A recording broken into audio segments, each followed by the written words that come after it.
उम्मीद करती हूँ आप सब खैरियत से होंगे। तो जैसा कि मैंने लास्ट क्लास में आप लोगों के साथ डिस्कस किया था कि फर्दर हमने यहाँ से एवरीडे साइंस का कोर्स स्टार्ट करने के सबसे पहले हमने देखना है कि मुस्लिम साइंटिस्ट का क्या कंट्रीब्यूशन है हमारी साइंस की डेवलपमेंट में। साइंस हमें पता चल गया कि साइंस होती क्या है।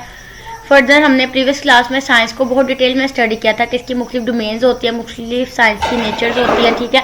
फिर उस हिसाब से उस पर स्टडी होती है, ठीक है। और फिर उस हिसाब से उसके एरियाज और डोमेन्स बनती हैं, ठीक है। फिर उस हिसाब से हम जो रिसर्चर्स होते हैं, जो लोग इसको स्टडी करते हैं, वो उस हिसाब से रिसर्च के उस फील्ड में चले जाते हैं, उस वर्ल्ड में चले जाते हैं कि जहाँ पे उनकी अपनी एक कायनात बिल्डअप हो जाती है और फिर वो उसी हिसाब से पहचाने जाते हैं, ठीक है। तो आज की क्लास में जो आप बिल्कुल इसको ऐसे भी कह सकते हैं कि पिछली क्लास का कुछ पार्ट थोड़ा सा आज हम डिस्कस करने जा रहे हैं, ठीक है। जैसा कि मैंने आपको बताया कि अब हमने आज डिस्कस करना है contribution of Muslim scientist in the development of science. तो मेजरली जितने भी अजीम साइंसदान हैं, मैंने आपसे प्रीवियस क्लास में भी डिस्कस किया था, ये देखेंगे डिफरेंट साइंटिस्ट हैं, इब्न रुश्द, अल फरेबी, इब्न नफीस। तो हमने इब्न रुश्द से आज स्टार्ट करना है, ठीक है। और आहिस्ता आहिस्ता आहिस्ता आहिस्ता हमने सारे के सारे अजीम साइंसदानों को आज डिस्कस करना है, ठीक है। तो इब्न रुश्द बोर्न इन कोर्डोबा। तो मैं थोड़ा सा आपको इनका बैकग्राउंड नॉलेज, थोड़ा सा इनका जो बैकग्राउंड है वो बता देती हूँ इब्न रुश्द का, ठीक है। तो इब्न Rushd born in Cordoba, actually में ये जो वर्ड है ना कोर्डोबा, ये कोर्डोबा नहीं है, ये स्पेन, मतलब आपको स्पेन का तो पता होगा, ठीक है, कि स्पेन एक कंट्री है। तो स्पेन का एक प्रोविंस है, जैसे पाकिस्तान के प्रोविंस है ना पंजाब, सिंध, सरहद, खैबर पख्तूनख्वा, इसी तरह इसका भी एक प्रोविंस है कोर्डोबा। और बेसिकली ये वर्ड कोर्डोबा है, मतलब बी के साथ प्रोनाउंस होता है, वी की जगह पे बी होता है, लेकिन जब हम इसको रिटन फॉर्म में लिखते हैं ना तो ये वी के साथ स्पेल आउट होता है, ठीक है। तो बोर्न इन कोर्डोबा इसे पढ़ते हैं, बट ये लिखा क्या जाता है कोर्डोबा, ठीक है। और कोर्डोबा एक्चुअली में है क्या, ये जैसे बिल्कुल आप इसको कह सकते हैं कि जैसे पाकिस्तान है, पाकिस्तान का सूबा सिंध है, सूबा पंजाब है, सूबा सरहद है, सूबा खैबर पख्तूनख्वा, और उसके अलावा पाकिस्तान का एक कैपिटल है इस्लामाबाद। तो इसी तरह स्पेन एक कंट्री है, स्पेन का एक प्रोविंस है कोर्डोबा, और कोर्डोबा का एक कैपिटल है, ठीक है। स्पेन का या कोर्डोबा जो प्रोविंस है उसका जो कैपिटल है वो है ये कोर्डोबा, और वहाँ पर ये इब्न रुश्द इनकी पैदाइश है, ठीक है। And chief justice eight Cordoba Spain, और ये वहाँ पे चीफ जस्टिस थे। तो यहाँ से आपको पता चल गया होगा कि ये एक माहिर साइंसदान होने के साथ साथ ये माहिर इल्म कानून भी थे, क्योंकि चीफ जस्टिस आपको पता है कि जो कानून का पाबंद होता है, इंसाफ पसंद होता है, ठीक है। चीफ जस्टिस आप बड़े मतलब इस पोस्ट के साथ बड़ा आप फेमिलियर है चीफ जस्टिस की पोस्ट के साथ, ठीक है।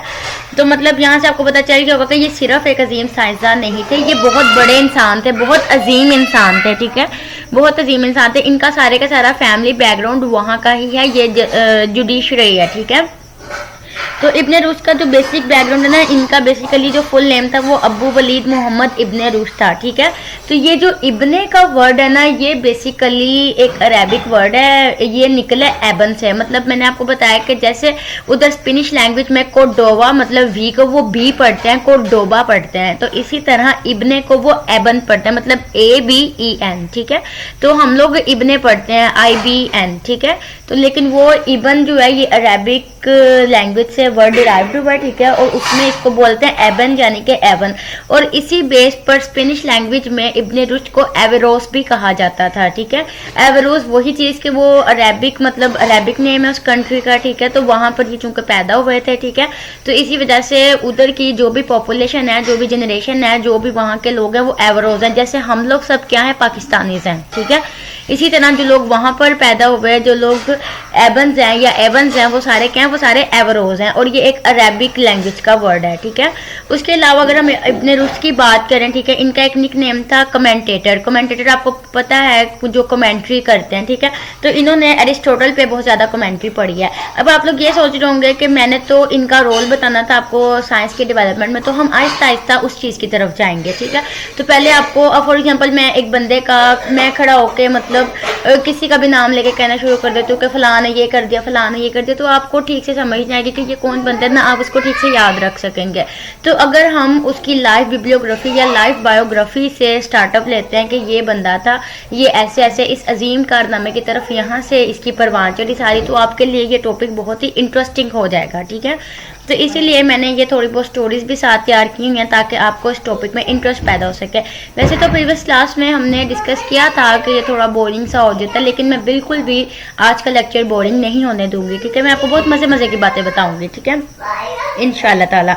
तो हम थोड़ा सा इसको डिस्कस कर लेते हैं। ठीक है, तो जैसे कि मैंने आपको बताया, इनका थोड़ा फैमिली बैकग्राउंड भी बता देती हूँ। ठीक है, कि और साथ में इनका सारा इंटरेस्ट, इनकी इब्तदाई तलीमात क्या थी, इनका बेसिकली इंटरेस्ट क्या था, ये एक्चुअली में इनके दिल में क्या था, इनके दिमाग में क्या था, और ये किस टाइप के बंदे थे, इनकी नेचर कैसी थी। ठीक है, तो अब ये चीज़ पता चल गई कि ये कोर्डोवा में पैदा हुए और चीफ जस्टिस भी रहे वहाँ के। अब ये बिल्कुल वही हिसाब होगा कि बाप के बाद बेटे को वो पोस्ट मिलती है। ठीक है, तो इनके जो फादर थे वो भी मतलब माहिर कानून थे, जुडिशरी पर्सन थे, तो उसकी वजह से ये भी ला में आ गए। ठीक है, फुल ने मैं आपको बता चुकी हूँ, और जैसे हम लोग पाकिस्तान से, ये एवरोज और बता चुकी हूँ आपको। ठीक है, और ये कमेंटेटर थे, ये अरस्तु पे, एरिस्टोटल पे ये कमेंट्री करते होते थे। ठीक है, उसके साथ इख्तलाफ करते होते थे उनकी तालीमात पे, और फिर फर्दर कमेंट्री करते होते थे। ठीक है, इनकी जो फेमस बुक्स हैं वो हैं तहफ़ुल अल तहफ़ात, ठीक है, डिस्ट्रक्शन ऑफ डिस्ट्रक्शन, तबाही की तबाही। ठीक है, और एक है Kitab Al फ़लसफ़ा, discourse of philosophy. ठीक है, डिस्कोर्स का वर्ड यूज होता है गुफ्तगू के लिए। ठीक है, तो डिस्कोर्स ऑफ फिलोसफी मतलब के फ़लसफ़े की गुफ्तगू। ठीक है, तो ये इनकी मशहूर किताबें हैं, और ये एक बहुत बड़े, बहुत अजीम फ़लसफ़ा हयात हैं, और बहुत बड़े फ़लसफ़ा दान हैं। इन्होंने बहुत बड़े फ़लसफ़े दिए हैं हयाती के। ठीक है, और बेसिकली इनका इंटरेस्ट क्या है, इनका नॉलेज किस चीज़ पर है, इस्लामिक थियोलॉजी पे। मतलब ये बहुत ही रिलीजियस पर्सन है। ठीक है, इनकी जो मतलब इनका जो पॉइंट ऑफ व्यू है, जो थिंकिंग है ना, मतलब अब कहते हैं ना कि एक बंदा है वो लॉजिकल बात करता है, या वो मैन ऑफ प्रिंसिपल्स है, असूल परस्त आदमी है। लेकिन हम लोग समटाइम्स कहते हैं कि यार ये बंदा बड़ा मजहबी है। इट्स मीन दैट कि वो बड़ा टची होता है, बड़ा इमोशनल होता है। असूल एक तरफ, उसकी सारी स्टडी एक तरफ, लेकिन वो इस्लाम के मामले में बड़ा टची सा होता है। ठीक है, कि वो इस्लाम को ज़रूर फॉलो करता है। मैंने आपको प्रीवियस लेक्चर में भी बताया था कि जो हमारी साइंस है ना, वो बेसिकली इस्लाम को ही फॉलो करती है। ठीक है, और जितने भी मुस्लिम साइंटिस्ट हैं वो सारे के सारे जितने मैंने अभी तक पढ़े हैं, या जो हम अभी मेजरली डिस्कस करेंगे, इनमें ना रिलीजियस फैक्टर बड़ा कूट कूट के भरा हुआ है। और नो डाउट बीइंग अ मुस्लिम हमारे बीच में ये चीज़ मतलब लाजिम और मलजूम है कि हमें भी इस्लाम को फॉलो करते हुए साइंस में डेवलपमेंट्स करने चाहिए। ठीक है, और साइंस की तरक्की का आप ये भी कह लें कि साइंस की तरक्की जो है वो इस चीज़ का मुंह बोलता सबूत है कि हमारा अपना अकीदा उस पर पुख्ता हो जाता है।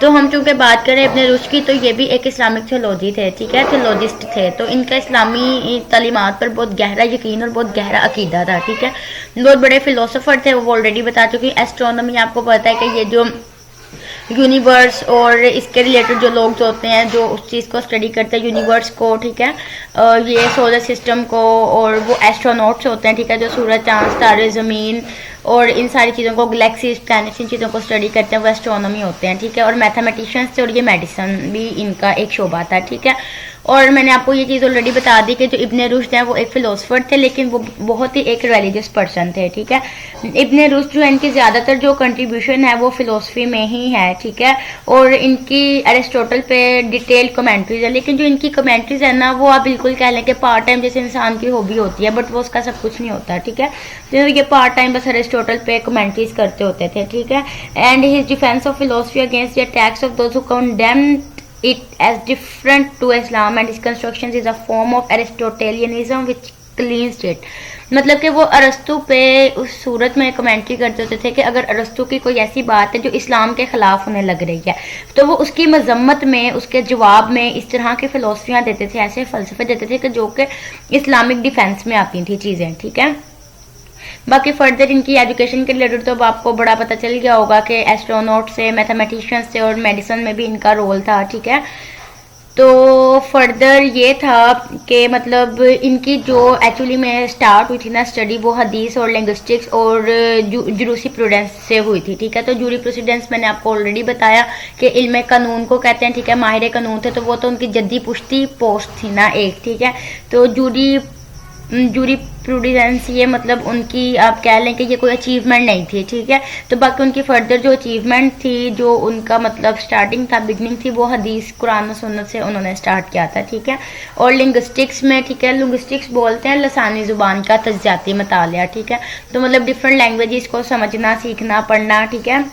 तो उन्होंने इन चीज़ों पर बहुत काम किया, ठीक है। और जो उनके मेजरली फ़लसफ़े भी होते थे ना, फ़िलोसफी होती थी, वो सारे के सारी रिलीजियस रिलेटेड होती थी, खुदा की खसूसियात, attributes of God, origin of the universe, metaphysics and psychology वगैरह, ठीक है।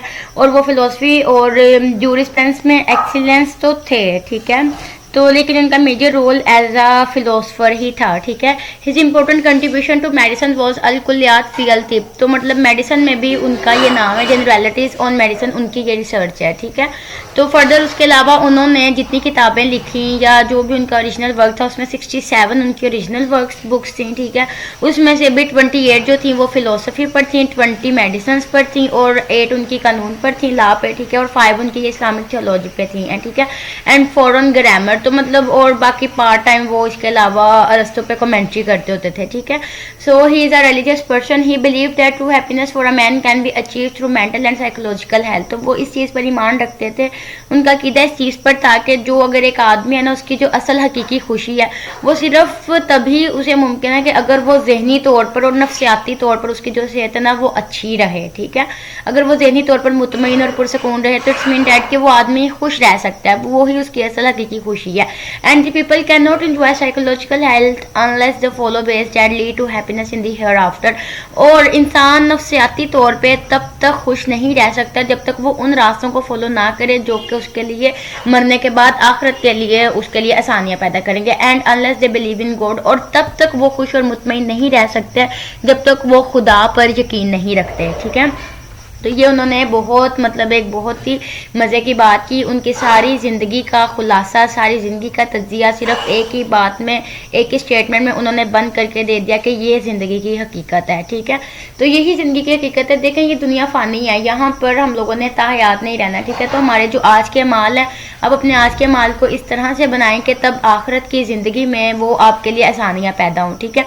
तो इब्न रुश्द ने एक ये बहुत बड़ा फ़लसफ़ा दिया था, उसके अलावा भी इब्न रुश्द ने बहुत बड़े बड़े फ़लसफ़े दिए हैं, ठीक है। लेकिन इनकी जो सबसे मेन इंपॉर्टेंट चीज़ है ना वो ये, मतलब मुझे खुद उनकी ये बात मतलब बहुत अच्छी लगी और बहुत मतलब ना अच्छी लगी। और उसके अलावा उन्होंने एक चीज़ ये भी कही थी, मैं एक और चीज़ यहाँ पे ऐड करना चाहूँगी कि he said that anyone who studies anatomy will increase his faith. मतलब कि जो भी बंदा एनाटॉमी को स्टडी करता है, एनाटॉमी आपको पता है कि इंटरनल स्टडी होती है किसी भी ऑर्गेनिज्म की। तो जब हम अपने अंदर के ऑर्गन्स को स्टडी करते हैं, अपने इंटरनल स्ट्रक्चर को, किसी भी लाइफ की इंटरनल हम उसके सिस्टम को स्टडी करते हैं, तो वो कहते हैं his faith in the omnipotence and oneness of God the Almighty. उसका जो फेथ है ना वो बहुत ज़्यादा इंक्रीज करता है, ईमान बढ़ता है, ठीक है। कि जैसे जैसे हम चीज़ों को ऑब्जर्व करते हैं, एक्सप्लोर करते हैं, उनकी डिटेल पढ़ते हैं, तो फिर हम देखते हैं कि देखो ना, अब हम इंसान, हम सबको किसने पैदा किया? अल्लाह ताला ने, ठीक है। तो ये हमारा एक बेसिक नॉलेज है कि हम सबको अल्लाह ताला ने पैदा किया। तो जैसे जैसे हम साइंस को पढ़ते हैं कि इंसान है, उसके ये 2 हाथ हैं, आँख है, आँख कैसे काम करती है, दिल कैसे काम करता है, अगर आप टोटली इंटरनल स्ट्रक्चर को स्टडी करें कि हमारे ये गुच्छे हैं, हमारे अंदर आर्टरीज और वेन्स इनके गुच्छे हैं, और हर चीज़ वेल सेटल्ड और वेल ऑर्गेनाइज तरीके से अल्लाह ताला ने हमारी बॉडी के अंदर रखी हुई है। तो जब हम उस सिस्टम को पढ़ते हैं तो हम लोग बेख्तियार कहते हैं फाबिया जी आलाई रब्बी कुमा तुकज़्ज़िबान, के पास तुम अपने रब की कौन कौन सी नेमत को झुटलाओगे। कि हम लोग मतलब अल्हम्दुलिल्लाह हम बिल्कुल ठीक देख सकते हैं, बिल्कुल सबसे बड़ी जो नेमत होती है ना वो आपकी सेहत होती है, ठीक है, आपकी हेल्थ होती है। अगर आप ये कहते हो ना कि मतलब अल्लाह ताला ने हमारे साथ, हमारे ऊपर कौन सा एहसान, के मतलब हमें अच्छा घर दे दिया, खाना पीना दे दिया और माल दे दिया, औलाद दे दी, मतलब ये सारी चीज़ें तो बहुत बाद में आती हैं, ये सारा कुछ तो बहुत बाद के एहसानात हैं। सबसे बढ़कर एहसान यह कि आप बिल्कुल ठीक सांस ले सकते हो, आप देख सकते हो, आप उठ सकते हो, आप बैठ सकते हो, इससे बढ़कर कोई नेमत नहीं है, ठीक है। माल है, आनी जानी चीज़ है, औलाद है, ठीक है, अल्लाह मतलब देता है, दे के भी आजमाता है, लेके भी आजमाता है, ठीक है। इस दुनिया में जितनी भी नेमतें हैं अल्लाह ताला लोगों को दूसरे तरीकों से आजमाते हैं, ठीक है। कुछ को दे के आजमाते हैं, कुछ से लेके आजमाते हैं, लेकिन सेहत एक ऐसी मतलब चीज़ है कि हमें अल्लाह ताला का हमारे ऊपर सबसे पहला और सबसे बड़ा एहसान अल्लाह पाक का यही है कि हम लोग हाथ दुआओं से सलामत हैं। ठीक है, तो वो यही चीज़ कि जब हम अपने इंटरनल सिस्टम को स्टडी करते हैं कि किस तरह से हमारे डिफरेंट सिस्टम्स वर्क कर रहे हैं, उनमें डिफरेंट ऑर्गन्स इन्वॉल्व है, डिफरेंट चीज़ें मतलब उनमें चल रही हैं, तो वो सारे का सारा क्या है कि वो मतलब ओमनीपोटेंस बोलते हैं कादर मतलिक। तो जब हम इन सारी चीज़ों को स्टडी करते हैं, सारी चीज़ों को एक्सप्लोर करते हैं, तो हमारा अल्लाह कादर मतलिक पर ईमान बहुत ज़्यादा बहुत ज़्यादा इंक्रीज़ कर जाता है। ठीक है, और बाकी ये बात कि जब अगर हमारी ज़िंदगी चल पड़ी है रवां तवां, तो हमें चाहिए कि हम अपनी नफ्सियाती और जहनी सुकून के लिए एफ़र्ट्स करें, और वो एफ़र्ट्स हमें सिर्फ उसी सूरत में मिलेंगी अगर हम अल्लाह के बताए हुए रास्ते पर चलें। ठीक है, और जब तक हम उस रास्ते पर नहीं चलेंगे हमें हमारी आखिरत की खुशी नसीब नहीं होगी, जब तक हम खुदा को वहाद एकता नहीं मान लेते। ठीक है, तो हम कैसे मतलब उनकी तालीमात पर अमल करने के काबिल होंगे, और जब हम किसी की उनकी बताई हुई तालीमात पर अमल ही नहीं कर सकेंगे, हम किसी काबिल ही नहीं होंगे। ठीक है, तो फिर हम लोग कैसे मतलब असल हकीकी खुशी को पालेंगे। ठीक है, तो नेक्स्ट हम बात कर लेते हैं अल-फरेबी की। अल-फरेबी कंट्रीब्यूटेड कंसिडरेबली टू साइंस, इन्होंने भी साइंस में बहुत रोल अपना प्ले किया। फिलोसफी, लॉजिक, सोशियोलॉजी, ये उनकी सारी मतलब फील्ड हैं जहाँ जहाँ पर उनकी कमांड थी और जहाँ जहाँ पर उनकी एक्सपर्टीज थी। He was also and encyclopedist. ठीक है, author of large number of books on several subjects, इन्होंने बहुत सारे सब्जेक्ट्स पे बहुत सारी किताबें लिखी। जैसे आपने पीछे इन पे पढ़ा, इब्न रुश्द पे पढ़ा कि उनके 67 ओरिजिनल वर्क्स थे। इसी तरह अल-फरेबी ने भी बहुत ज़्यादा किताबें लिखी, उसमें से बहुत सारी फिलोसफी की होंगी, बहुत सारी साइकोलॉजी की होंगी, बहुत सारी मेडिसिन की होंगी, बहुत सारी मैथमेटिक्स की होंगी। ठीक है, one of the important contribution to al Farabi was to make the study of logic easier. Al Farabi ने हमें स्टडी करने के लिए एक बात बता दी, वो ये कि इसको उन्होंने कहा कि आपने जब भी कुछ भी स्टडी करना तो आप इसको दो चीज़ों में कैटेगराइज कर लो। ठीक है, तखय्युल एंड सबूत, के साइंस भी देखें सबूत मांगती है, हमें कोई आइडिया आता है, हम कोई ऑब्जर्वेशन करते हैं तो साइंस फर्दर उसका प्रूफ मांगती है हमसे। ठीक है, तो तखय्युल एंड सबूत, तो उन्होंने भी यही बातें कि उनका सबसे मेजर कंट्रीब्यूशन है ये कि उन्होंने हमें सोचने का एक जाविया दे दिया, सोचने का एक तरीका दे दिया। तखय्युल के हम पहले एक आइडिया लें, किसी भी चीज़ को देख के हम आइडिया लेते हैं, एंड देन सबूत, और उसका मतलब है कि फिर बाद में उसको प्रूव करो। तो साइंस भी हमारी यही कहती है कि आप आइदर कोई भी बात करो, सही है या गलत करो, आपको गलत ख्याल आए या चाहे आपको सही ख्याल आया, आप उसको साबित कर दो। ठीक है, अब जैसे आपने बड़े बड़े मॉडल्स पढ़े होंगे कि एटॉमिक मॉडल था। ठीक है, रदरफोर्ड ने पहले इसका स्टार्टअप लिया। ठीक है, सारा उसने मतलब किया। उससे पहले मुख्तलिफ साइंटिस्ट ने मतलब गैलीलियो था, डेमोक्रिटस था, उसने एटम का बताया, फिर गैलीलियो आया, प्लम पुडिंग थ्योरी आई, इलेक्ट्रॉन्स की डिस्कवरी हुई, प्रोटॉन्स की डिस्कवरी, न्यूट्रॉन्स की डिस्कवरी हुई, फिर फर्दर आहिस्ता आहिस्ता साइंटिस्ट ने काम किया, फिर एक प्रॉपर एटॉमिक मॉडल जो first time overall atomic model का प्लेनेटरी सिस्टम दिया वो रदरफोर्ड ने दिया। ठीक है, तो अब उसमें क्या हुआ कि रदरफोर्ड ने आइडिया दिया, फिर देन उसको प्रूव किया, लेकिन बहुत सारी बातें ऐसी थी जो वो प्रूव नहीं कर सका। ठीक है, तो फिर वो बातें किसने, फिर नील बोहर ने उसका आइडिया लिया और फिर नील बोहर ने वो बातें प्रूव की। तो जो भी आप बात करते हो उसमें, ठीक है, साइंटिस्ट ने रदरफोर्ड के मॉडल में बहुत ज़्यादा पॉइंट्स उठाए, ठीक है, जिनके वो आंसर्स नहीं कर सका, वो उसे प्रूफ नहीं कर सका। तो आइडिया सिर्फ अकेला कुछ नहीं करता, आपको उस चीज़ को प्रूव करना पड़ता है। साइंटिस्ट ने उसको गलत कहा कि तुम इसको एक्सप्लेन नहीं कर सकते तो तुम किसी काम के नहीं हो। ठीक है, फिर जो बंदा उसको एक्सप्लेन कर गया उसका नाम हो गया, आइडिया उसके पास ऑलरेडी था, उसने प्रूफ कर दिया। तो आइडिया प्लस प्रूफ, तो ये दो चीज़ें मतलब तखय्युल एंड सबूत, तो ये दो चीज़ें आपको मतलब तरक्कियों की बुलंदियों पर ले जाती हैं। ठीक है, तो नेक्स्ट अल-फरेबी का अगर हम काम देखें, इन सोशियोलॉजी ही रोट अरा अहलल मदीना, ठीक है, अल-फदीला, अरा अहलल मदीना अल-फदीला, तो ये उनकी एक किताब है, दी मॉडल सिटी। ठीक है, कि एक मोजीज़ शहर, ठीक है, तो मदीना को मदीना शहर को बोलते हैं। ठीक है, और फजीला मतलब फजीलत वाली जगह, बहुत ही मोजीज़, बहुत ही अफजल। ठीक है, दी मॉडल सिटी, तो बहुत ही अफजल शहर। ठीक है, significantly early contribution to sociology and political science, तो ये अल-फरेबी की कंट्रीब्यूशंस हैं। ठीक है, और उसके अलावा इन्होंने म्यूज़िक पर, मौसीकी पर बहुत सारी किताबें लिखी और इनकी एक बहुत ही फेमस बुक है किताब अल-मौसीका। ठीक है, तो किताब अल-मौसीका बहुत ही फेमस बुक है इनकी। ठीक है, और वो बहुत ही ज़्यादा ग्रेट एक्सपर्ट थे आर्ट और साइंस में। उसके अलावा वो म्यूज़िक को इन्वेंट करते थे। उसके अलावा उन्होंने म्यूज़िक के रिलेटेड बहुत सारे इंस्ट्रूमेंट्स, म्यूज़िकल इंस्ट्रूमेंट्स मतलब डिस्कवर किए, एनहांस किए, इन्वेंट किए।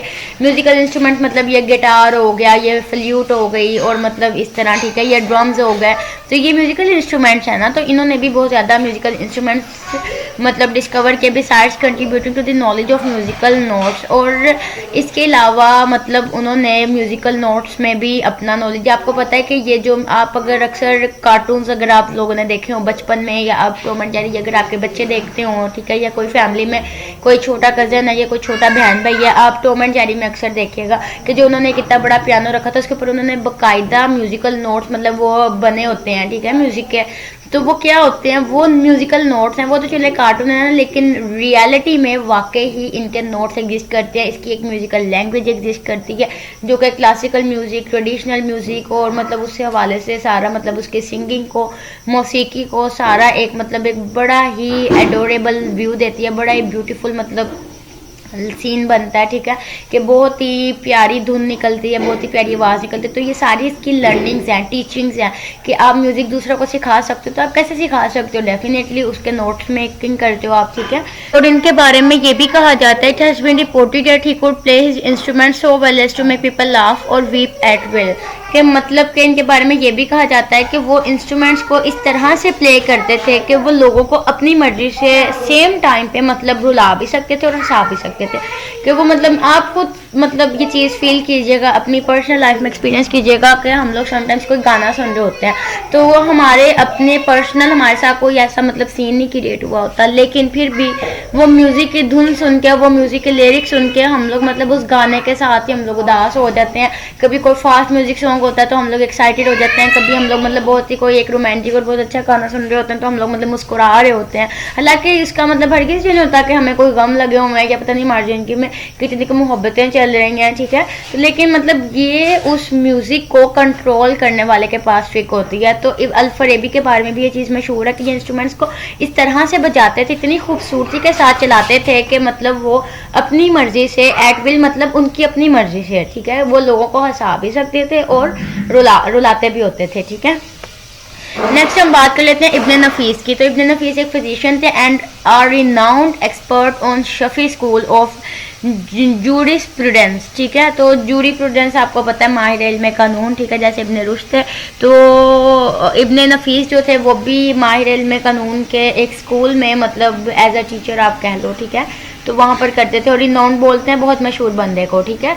डिस्कवरी पल्मोनरी ब्लड सर्कुलेशन, इन्होंने ब्लड सर्कुलेशन को डिस्कवर किया which has discovered 3 centuries later, और फिर 3 सदियों के बाद दोबारा उसी चीज़ को रीडिस्कवर किया गया, मतलब उनकी बात प्रूव कर दी गई, ठीक है। कि आपको पता है कि कोई भी साइंटिस्ट कोई भी बात करता है, कोई भी फिलोसफर कोई भी बात करता है, साइंटिस्ट उसको millions of years, hundreds and thousand of years उसको चैलेंज ही करते रहते हैं, बार बार बार बार बार बार उसको मतलब चेक करते हैं कि क्या ये ठीक है, क्या ये वाकई ही ठीक है, क्या इसमें अगर गलत है तो क्या ये वाकई ही गलत है, ये कैसे गलत है, क्यों, कब, कहाँ, कैसे, ठीक है। तो इन्होंने पल्मोनरी ब्लड सर्कुलेशन, अब आपको पता है कि ब्लड सर्कुलेशन क्या है, मुझे इसकी डिटेल में जाने की ज़रूरत नहीं है, कि हमारी हार्ट है ब्लड पंप करता है, हमारी पूरी बॉडी में ब्लड जो है वो सर्कुलेट होता है, ठीक है, और हमारी बॉडी में ब्लड 2 तरह से सर्कुलेट होता है। अभी तो हम लोग तो बहुत इन्फॉर्मेशन की दुनिया में रहते हैं, ठीक है, अभी तो हमें पता है कि जी सिस्टमैटिक ब्लड सर्कुलेशन है या पल्मोनरी ब्लड सर्कुलेशन, लेकिन तब जब ये चीज़ों का इल्म नहीं होता था तो ये तब के साइंसदान इन्होंने तब ये बातें की थी, तब ये फलसफे सुनाए थे, तब ये चीज़ें इन्होंने प्रूव करके दिखाई थी, जो कि अब रहती दुनिया तक बार बार वही चीज़ें हम लोग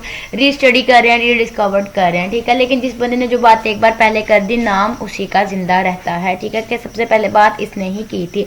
अब उसके बाद हम जितनी मर्जी अमेंडमेंट्स कर ले, नो डाउट हम जो वर्किंग कर रहे हैं हमारा भी नाम है, ठीक है, लेकिन एक्चुअली में हमें लीड किसने किया? इब्न नफीस ने, ठीक है।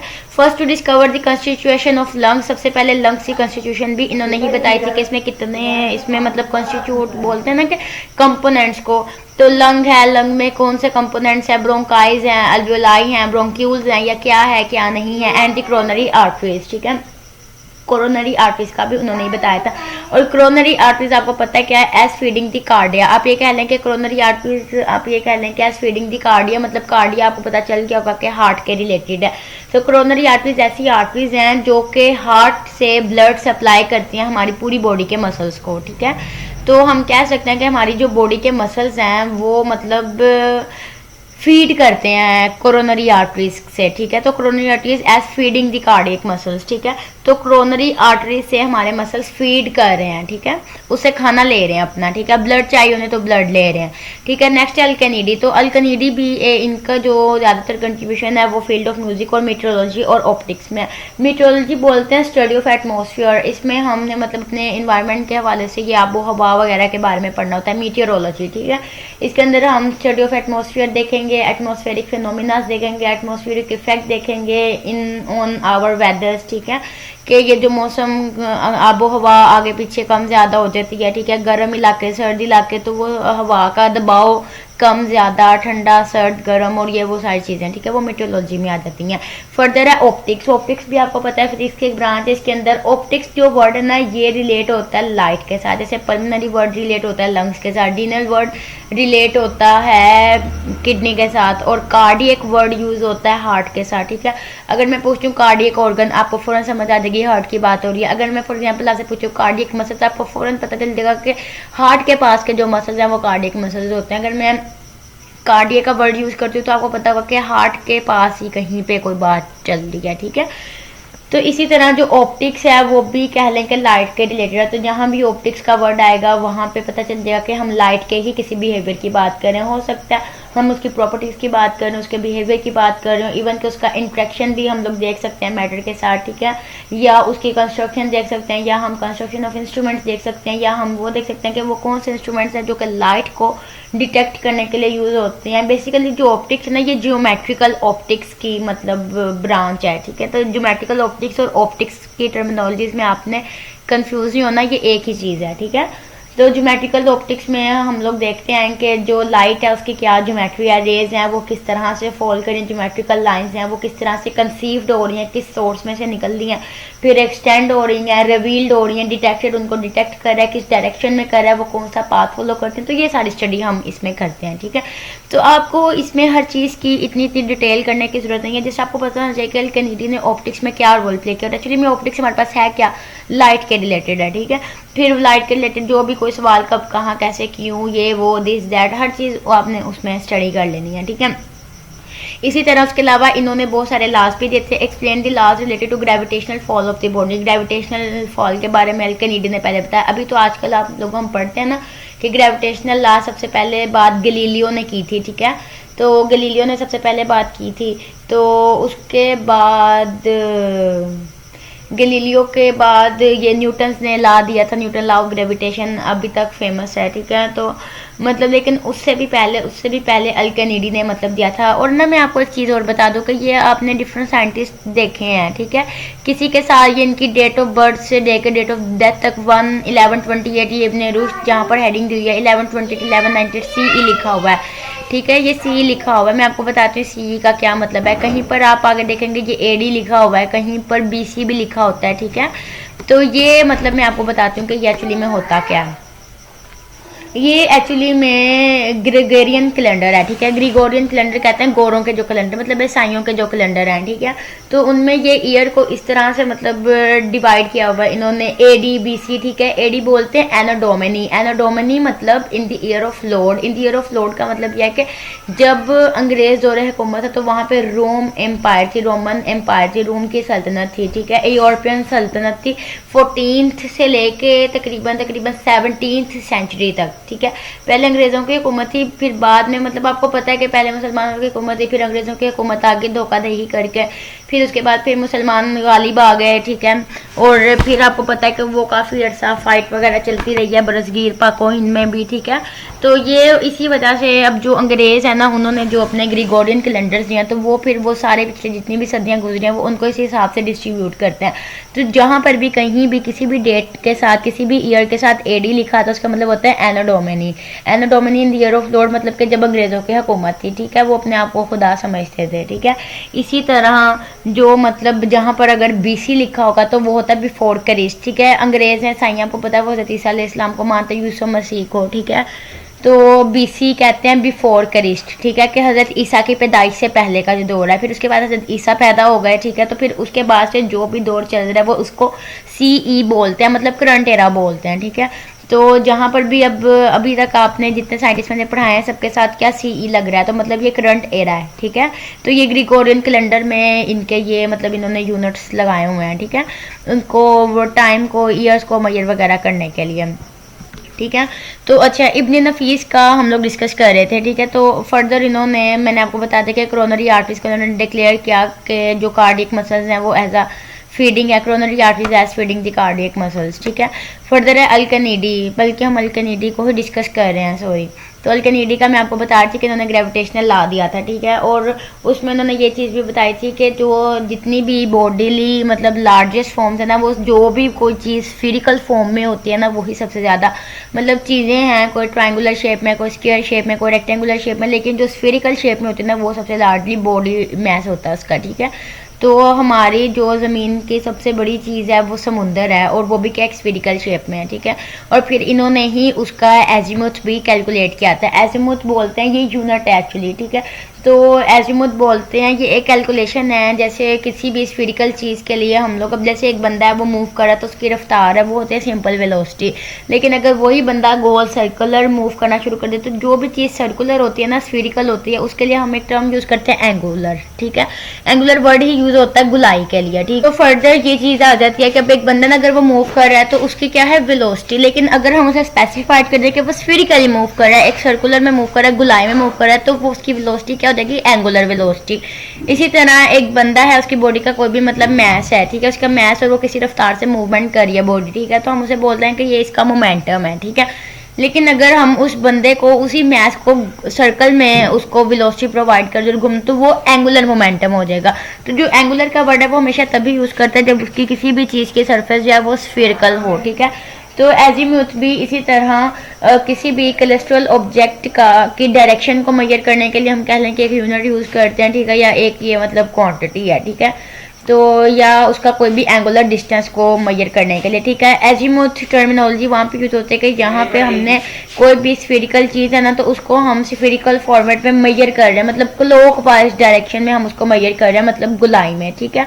और अब अगर आप देखें कि अगर हम लोग अपने प्लेन की बात करें, नॉर्थ ईस्ट साउथ वेस्ट, और अगर हम इसके इर्द गिर्द एक दायरा मतलब बना लेते हैं, तो उसके अंदर अगर हम एजीमुथ को कैलकुलेट करने की कोशिश करें तो डिफरेंट एंगल से एजीमुथ डिफरेंट होता है। फॉर एग्जाम्पल नॉर्थ पे एक स्फीरिकल ऑब्जेक्ट है, नॉर्थ से उसका जो एजीमुथ है वो 0 डिग्री होगा, ठीक है, लेकिन वेस्ट से उसका जो एजीमुथ है वो 90 डिग्री है। तो इसी तरह इसकी डिफरेंट वैल्यूज होती हैं एट डिफरेंट एंगल्स। तो आपको इस सब की डिटेल में जाने की ज़रूरत नहीं है कि इसकी कैलकुलेशन में क्या पैरामीटर्स आते हैं, आपको जैसे इतना बताना चाहिए कि अल्कनीडी ने हमें ये कॉन्सेप्ट दिया था, ठीक है। नेक्स्ट फर्दर अल्कनीडी ने हमें प्रोजेक्शन ऑफ रेस का बताया, ठीक है। उसके अलावा इन्होंने एक्सप्लेन किया explanation of the cause of the retrogression of the stars, ठीक है। हम इंशाल्लाह जब हम यूनिवर्स वाला लेक्चर डिस्कस करेंगे ना, उसमें हम स्टार्स का एक प्रॉपर लाइफ साइकिल डिस्कस करेंगे, ठीक है, कि उसमें जो स्टार्स हैं वो निबोला होता है, बिग स्टार होता है, स्मॉल स्टार होता है, फिर वो फर्दर सुपर नोवा होता है उनमें, ठीक है। उनके सारा हम तब डिस्कस कर लेंगे डिटेल में। तो रेट्रोग्रेशन का मतलब जो बेसिकली होता है ना, इसका मतलब होता है बहाली या वापस आ जाना। तो मतलब ये बिल्कुल इस तरह से आप कह सकते हैं कि जो एक स्टार है ना, वो स्टार का जो लाइफ साइकिल है या उसकी डेवलपमेंट की अगर मैं बात करूं, तो एक बिल्कुल छोटा सा क्लाउड सा होता है, ठीक है, फिर वो फर्दर गैस और डस्ट से मतलब एकोमुलेट होती एक बहुत बड़ा स्टार बन जाता है। फिर जब उसकी कैपेसिटी इनफ हो जाती है, इनफ राइज हो जाती है, तो फिर वो मतलब सुपरनोवा एक्सप्लोजन कर देता है, ठीक है। तो जब वो एक्सप्लोजन फिर वो वापस छोटे छोटे क्लाउड्स में मतलब आ जाता है, तो मतलब वापस अपनी उसी स्टेट में आ गया। तो इस चीज़ को हम बोलते हैं रेट्रोग्रेशन, ठीक है, कि वापस आना, वापस बहाल होना, अपनी वापस असली हालत में आना, ठीक है। और बैकवर्ड डेवलपमेंट भी हम इसे बोल सकते हैं, ठीक है, कि पीछे की तरफ, या समथिंग कैट बैक और सेव फॉर फ्यूचर यूज और फॉर अ स्पेशल पर्पस, ठीक है, कि कोई भी ऐसी चीज़ के जो वापसी की तरफ मतलब आई है, ठीक है। उसके अलावा अल्कनीडी ने हमें मतलब रीज़न बताई why rain rarely falls in certain place, के बहुत ज़्यादा इलाके ऐसे हैं कि जहाँ पे बहुत ज़्यादा बारिशें होती हैं, ठीक है। ये बहुत सारे इलाके ऐसे हैं कि जहाँ पे कभी कभी ही बारिश होती है, रियरली बोलते हैं कभी कभार, ठीक है। इसके अलावा इन्होंने हमें ये रीजंस बताई कि मतलब के स्काई के जो हाईएस्ट पार्ट है वो इतना ठंडा क्यों है, जबकि जो अर्थ के करीब है वो इतना गर्म क्यों है। तो रीजंस ऑफ क्लाउड फॉर्मेशन, और उसके अलावा इन्होंने हमें बताया calculation and making an instrument to determine the distances of heavenly bodies, ठीक है।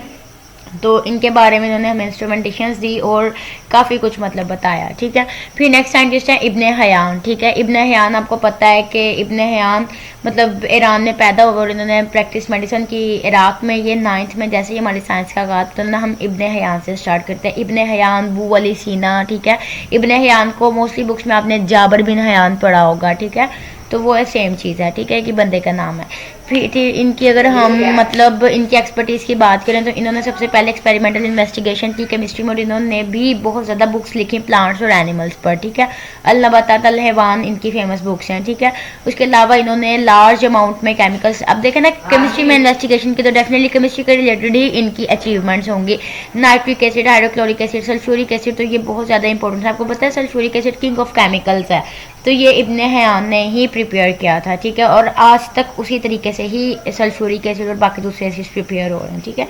उसके अलावा इब्ने हयान जो इंट्रोड्यूस न्यू केमिकल टेक्निक्स, इन्होंने हमें साइंटिफिकली पॉइंट ऑफ व्यू से केमिस्ट्री की बहुत सारी टेक्निक्स हमें इंट्रोड्यूस करवाएं, जिसमें कैल्सिनेशन, आज की दुनिया में तो आप इन सारी टेक्निक्स के साथ फेमिलियर हैं कि मेल्टिंग क्या होती है, डिस्टिलेशन क्या होती है, सब्लिमेशन क्या होती है, कैल्सिनेशन क्या होती है, ठीक है। कैल्सिनेशन भी एक थर्मल ट्रीटमेंट ही होता है, ठीक है। क्रिस्टलाइजेशन मतलब क्रिस्टल फॉर्म में होता है। मेल्टिंग आपको पता है कि किसी भी चीज़ का पिघलना।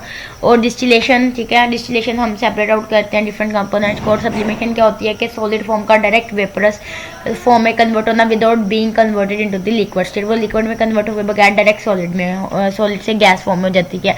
और रिडक्शन मतलब किसी भी चीज़ का रिड्यूस होना by the addition of hydrogen, ठीक है, कि हम इससे जो अनसैचुरेटेड कंपाउंड्स हैं उन्हें हम सैचुरेटेड कंपाउंड्स में कन्वर्ट कर लेते हैं, उनमें बदल देते हैं। इसके अलावा फर्दर हम कैल्सिनेशन की बात कर लेते हैं।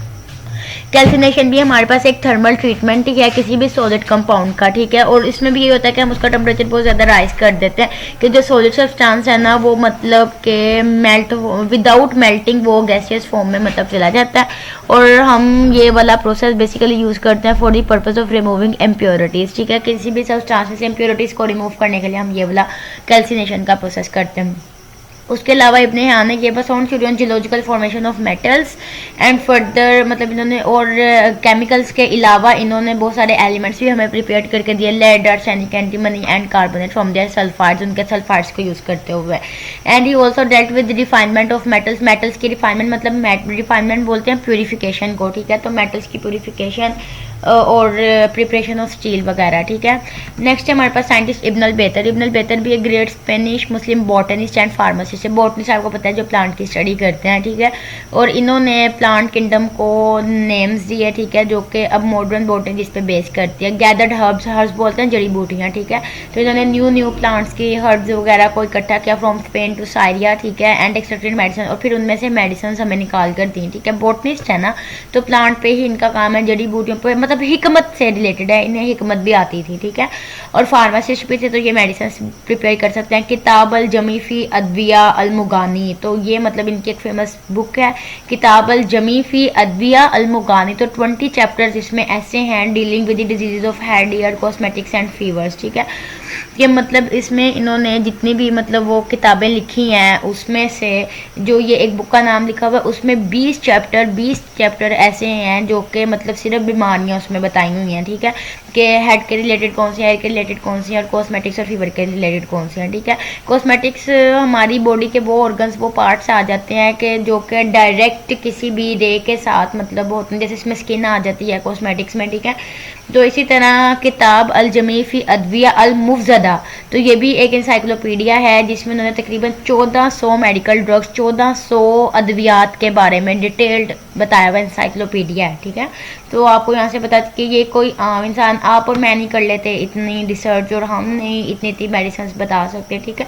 तो इन साइंटिस्ट ने साइंस में बहुत डेवलपमेंट किया और इन्होंने अपनी पूरी की पूरी जिंदगियाँ वक़्फ़ कर दी हैं साइंस में कंट्रीब्यूट करते करते। नेक्स्ट है बू अली सीना। तो बू अली सीना भी एक फेमस मुस्लिम फिजिशियन, फिलोसफर है और इंसाइक्लोपीडिस्ट है, मैथमेटिशियन है, एस्ट्रोनॉमर है। इनकी भी जो मेजर कंट्रीब्यूशन है वो मेडिकल साइंसेस में है, और इनकी भी जो फेमस बुक है अल कानून फी अल तिब, ठीक है, and known as the canon in the west, ठीक है। मगरिब में इसको कैनन के नाम से मतलब मशहूर है। कानून फी अल तिब ये एक बहुत बड़ा इंसाइक्लोपीडिया है मेडिसिन का, ठीक है, और इसके अंदर कोई मिलियंस ऑफ वर्ड्स हैं, लाखों करोड़ों वर्ड्स हैं, ठीक है। In addition the book describe 7 secret, और उस बुक में तकरीबन 760 8 उन्होंने मतलब ड्रग्स बताई हैं, मेडिसिन बताई हुई हैं। इब्न अल बेतर ने जो इंसाइक्लोपीडिया लिखा उसके अंदर 1400 मेडिकल ड्रग्स थे और बू अली सीना के 760 ड्रग्स हैं, ठीक है।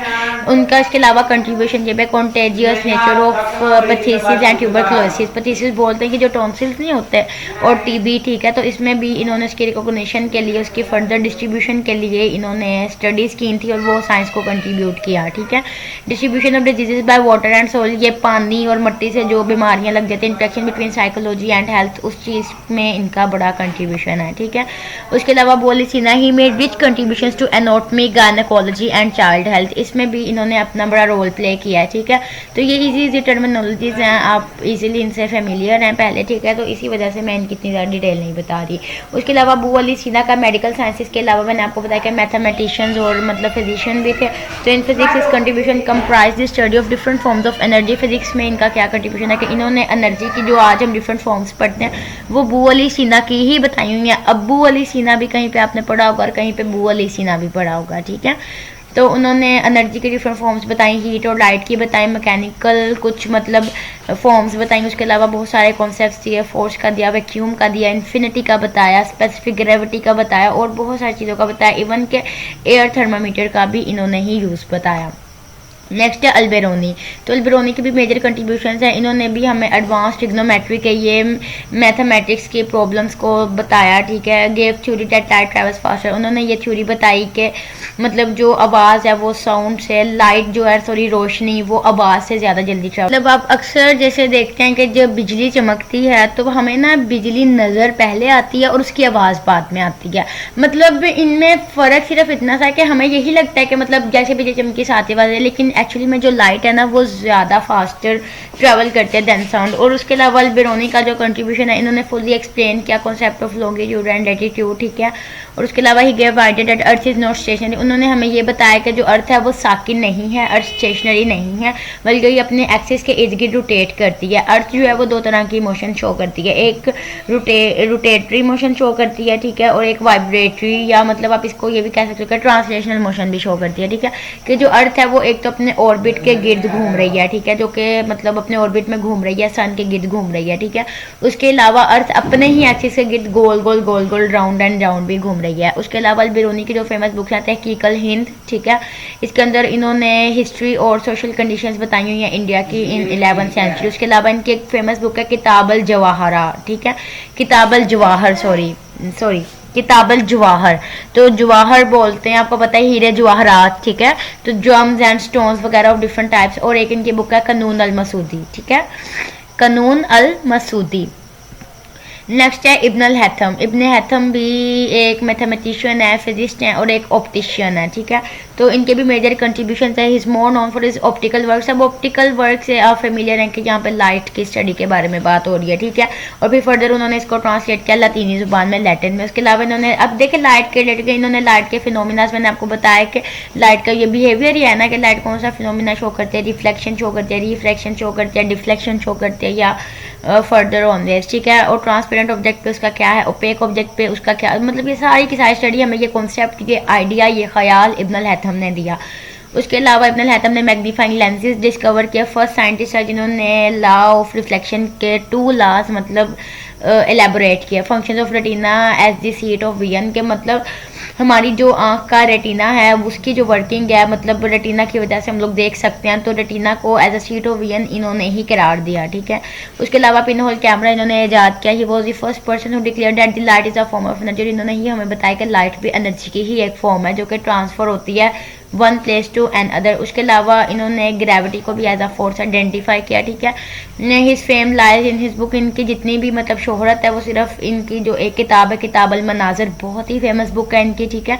तो ये ऑप्टिक्स के रिलेटेड और इनकी सारी की सारी शोहरत इसी किताब की वजह से हुई है। और बेसिकली इब्न अल हैथम जो है ये ऑप्टिक्स की वजह से जानते थे। इनके लिए 2 अहम बातें, ये तो बाकी मैंने फर्दर आपको थोड़ी इनकी मतलब एलेबोरेट और ब्रीफ नोट थोड़ा बताया कि मतलब इन्होंने ये किया है, ये किया है और ये बताया और ये बताया, लेकिन मेजरली इब्न अल हैथम का नाम जब भी कहीं पर जिक्र आता है तो हमारे जहन में ये पिन होल कैमरे की एक तो आ जाती है, मैग्नीफाइंग लेंसेज का हमें पता चल जाता है कि इन्होंने डिस्कवर किया, इन्होंने बताया। और उसके अलावा इनकी जो एक बहुत फेमस बुक है किताब अल मनाज़िर, ठीक है। तो फर्दर हमारे पास एक साइंटिस्ट है मोहम्मद बिन मूसा अल खवारिज़मी, ठीक है। तो ये भी एक बहुत ग्रेट मुस्लिम मैथमेटिशियन थे, एस्ट्रोनॉमर थे, हिस्टोरियन थे, तरीकदान, जियोग्राफर थे, ठीक है। फर्स्ट पर्सन थे who use zero compost oldest work on algebra and astronomical tables, इन्होंने फर्स्ट सिस्टमाटाइज किए, ठीक है। और ग्रीक और हिंदू मैथमेटिकल नॉलेज में मतलब, ठीक है। और further introduce the method of counting based on numerals पर इन्होंने हमें काउंटिंग दी, ठीक है। कि जो हम ये न्यूमेरल्स यूज़ करते हैं ना, हम आजकल वो जो रोमन काउंटिंग्स पढ़ते हैं और ये जो न्यूमेरल्स पढ़ते हैं, ये अल्फा न्यूमेरिक, ये जो डिजिट्स हैं 1 2 3 4, ठीक है। और जो रोमन काउंटिंग है वो सारी की सारी इनकी बेस्ड है, ठीक है। उसके अलावा हमारा ये जो डेसिमल सिस्टम है, जो आजकल हम पॉइंट्स में वैल्यूज यूज़ करते हैं, तो ये भी सारा डेसिमल सिस्टम इन्होंने हमें दिया कि राउंड ऑफ के जो रूल्स थे और वो सारा। अभी तो आजकल हम जो बुक्स में पढ़ेंगे तो बार मतलब वही बातें रिपीट हैं। तो आज से कोई इतने साल पहले आप यहाँ से ईयर चेक कर लें 782 847, हालांकि इसको वो भी करंट एरा कंसिडर करें। और अब आप देख लें ये 847 है, तो अब 2000 का साल चल रहा है, ठीक है, कि 2023 चल रहा है। तो आप हिसाब लगा लें कि 800 से लेकर 2023 तक के बीच में कितनी मतलब सदी का डिफरेंस आ रहा है। तो आप ये तो 100 साल बाद एक सदी हो जाती है ना, ठीक है। तो आप हिसाब लगा लें कि इतनी सदियों के बाद भी उनकी ये इन्फॉर्मेशन, ये सारा डाटा अभी तक मतलब मौजूद है और हम लोग उसी से इस्तेफादा हासिल कर रहे हैं। उसके अलावा इन्होंने भी बहुत सारी किताबें लिखी। इनकी जो फेमस बुक है हिसाब अल जबर वल मुकाबला, ठीक है। In this give analytical solutions of quad. अब हम ये जो मैथमेटिकल में ये मैट्रिक इंटर में हम लोग पढ़ते हैं, क्वाड्रेटिक इक्वेशंस पढ़ते हैं, लीनियर इक्वेशंस पढ़ते हैं, डिफरेंट टाइप्स की इक्वेशंस पढ़ते हैं, अलजेब्रा में पढ़ते हैं सारी इक्वेशन जितनी भी अलजेब्रा में ही हैं इक्वेशंस, ठीक है। तो वो सारी की सारी इक्वेशंस ये मोहम्मद बिन मूसा अल खवारिज़मी का सारा मतलब उन्होंने उसमें सारे उसके सॉल्यूशंस बताए हुए हैं। तो ये उन्हीं की बुक से मतलब माखिज़ हैं, ठीक है। तो मोहम्मद बिन मूसा अल खवारिज़मी फर्दर इन्होंने क्या काम किया था, इन्होंने एक मैथमेटिकल टेक्स्ट बुक की फॉर्मेट दिया until 16th century by European universities. European universities में इन्होंने वो टेक्स्ट बुक प्रोवाइड की। उसके अलावा इन्होंने बहुत सारे एस्ट्रोनॉमिकल टेबल्स मतलब कंपोज किए, ठीक है, जिसे हम ZJ से शो करते हैं, जिज भी बोलते हैं, ठीक है। And which become a model for astronomical pursuits in east and west. और आज तक जो एस्ट्रोनॉट्स हैं वो इन्हीं का बनाया हुआ, इन्हीं का ही डिज़ाइन किया हुआ, इन्हीं का ही मॉडल्ड कंपोज्ड टेबल जो है उसको देखते हुए अपने एस्टिमेट्स लगाते हैं और सारे वो यूनिट्स उनको मेजर करते हैं और फर्दर डिस्कवरीज कर रहे हैं, ठीक है। और इसकी इनकी भी एक बहुत फेमस बुक है किताब सूरत अल अर्द, ठीक है। किताब सूरत अल अर्द बहुत ज्योग्राफी बुक, ठीक है। वो ज़मीन के रिलेटेड एक उन्होंने किताब लिखी अर्थली रिलेटेड, ठीक है, which gave an idea. Book में क्या था, the shape of the earth, ज़मीन के शेप के बारे में, ठीक है। तो नेक्स्ट हमारे पास साइंटिस्ट है उमर अल खयाम। ये भी एक अजीम मैथमेटिशियन, एस्ट्रोनॉमर और फिलोसफर हैं, ठीक है। और ये वो फर्स्ट पर्सन है जिन्होंने बायनोमियल थ्योरम मतलब ये मैथमेटिशियन है, इनकी ज़्यादा कंट्रीब्यूशंस मैथमेटिक्स के रिलेटेड हैं, ठीक है। इन्होंने भी अलजेब्रिक इक्वेशंस को मतलब क्लासीफाई किया और फर्दर हमें क्यूबिक इक्वेशंस जो हम वो 3 की पावर के साथ इक्वेशंस लिखते हैं, ठीक है, उनकी 13 डिफरेंट फॉर्म्स हमें बताई और फर्दर उन्हें अरेंज किया और उनकी कॉम्प्लेक्सिटी बताई। और उसके अलावा जो जलाली कैलेंडर है वो भी इन्होंने ही इंट्रोड्यूस करवाया। फिर एक ये साइंटिस्ट हैं ज़करिया अल राज़ी, ठीक है। इन्हें कहा जाता है फादर ऑफ पीडियाट्रिक्स। पीडियाट्रिक्स बोलते हैं कि जो चिल्ड्रन के रिलेटेड होते हैं, ठीक है। तो डिजीज इन चिल्ड्रन इनका ज़्यादातर वर्क पीडियाट्रिक्स पे था, ठीक है। And the title of father of paediatrics by writing his monograph on diseases in children. तो इन्होंने बच्चों की बीमारियों के बारे में काफ़ी वर्क किया, ठीक है। अल हावी is most monumental work of him. तो इनका सबसे ज़्यादा अजीम जो कारनामा है वो ये इनकी किताब है। It is the. अब देखें ना, अब एक आदमी है वो कोई भी कारनामा अगर सर अंजाम दे रहा है तो उसका वो कारनामा कैसे दुनिया को पता चलेगा, वो उसको प्रूफ करके देगा, वो उसको रिटर्न फॉर्म में दुनिया के सामने लेकर आएगा। और रिटर्न फॉर्म में स्टिल हम लोग जो भी रिसर्च करते हैं, अब मैं अगर कोई एक्सपेरिमेंट कर रही हूँ, कोई रिसर्च कर रही हूँ, तो मैंने अपना नाम रहती दुनिया तक बनाने के लिए मैं उसको किताबी शक्ल में या किसी आर्टिकल की शक्ल में लिख के छोड़ के जाऊँगी कि मेरे बनने के बाद भी लोग मुझे याद रखें, सदियों मुझे याद रखें। तो इसी तरह being a scientist, being as a biochemist, मैं भी मतलब डिफरेंट आर्टिकल्स पे मेरी रिसर्च होती है, मैं वो आर्टिकल्स पब्लिश करवाती हूँ और वो आर्टिकल्स मेरी हयाती है, मेरी सारी ज़िंदगी की मेहनत है, ठीक है। तो इसी तरह ये साइंटिस्ट अब मतलब हयात तो नहीं है, लेकिन अब ये इनकी किताबें मौजूद हैं, इनके एनसाइक्लोपीडियाज मौजूद हैं, इनकी वो सारी इन्फॉर्मेशन मौजूद है, इनकी सारी क्रिएटिविटी मौजूद है, जो कि इन्हें साइंटिफिक वर्ल्ड में हमेशा जिंदा वो जो कहते हैं कि जिंदा हो आबाद या शादो आबाद रखे हुआ है, ठीक है। इनकी वजह से ही साइंस में कंट्रीब्यूशंस आई हैं और फर्दर डेवलपमेंट्स आई हैं और इन्हीं की रिसर्चेस को लेके हम आगे से आगे नई से नई डिस्कवरीज कर रहे हैं। फर्दर ज़करिया अल राज़ी मोस्ट कम्प्रिहेंसिव इंसाइक्लोपीडिया इन्होंने दिया मेडिसिन के रिलेटेड, ठीक है, और 20 वॉल्यूम्स थे उसके, ठीक है। ये आप बिल्कुल ऐसे ही कह लें कि एक बंदे ने 20 किताबें लिखी हैं, ठीक है। ही वो भी 20 सेक्शंस हैं उसके, ठीक है। एक किताब एक है इंसाइक्लोपीडिया, उसके अंदर 20 डिफरेंट वॉल्यूम्स हैं, या मतलब वही अलग अलग किताब कह लें, या चाहे उन सबको इकट्ठा करके एक इंसाइक्लोपीडिया के अंदर आप कह लें कि इस परचम के साए तले हम एक हैं, तो उन्होंने उसे एक इंसाइक्लोपीडिया के नीचे 20 मेडिसिन के वॉल्यूम्स ही है। He was first to use animal for surgical operations, और इन्होंने ही सबसे पहले एनिमल्स को सर्जिकल ऑपरेशंस के लिए यूज़ किया, ठीक है। और इन चीज़ों से आप बहुत अच्छे से फेमिलियर है क्योंकि आप साइंटिफिक स्टूडेंट्स हैं, ठीक है, तो आप इन टर्मिनोलॉजीज़ को बड़े अच्छे से जानते हैं। बट हमारी ये जिम्मेदारी है कि हम फिर भी हर चीज़ को अच्छे से एलेबोरेट करके आप तक पहुँचाएँ, ठीक है। So he was also first use opium as anaesthetic drug during surgery, ठीक है। तो ओपियम को इन्होंने यूज़ किया। ओपियम मतलब एक पौधा है, उसमें से एक स्पेशल किस्म का लिक्विड निकलता है जिसको हम बेहोशी के लिए यूज़ करते हैं साइंटिस्ट, ठीक है। तो सबसे पहले ओपियम का कॉन्सेप्ट इन्होंने ही दिया था कि हम ये वाला मतलब यूज़ कर लेते हैं। He correctly describe this physiology of the heart and the function of its walls.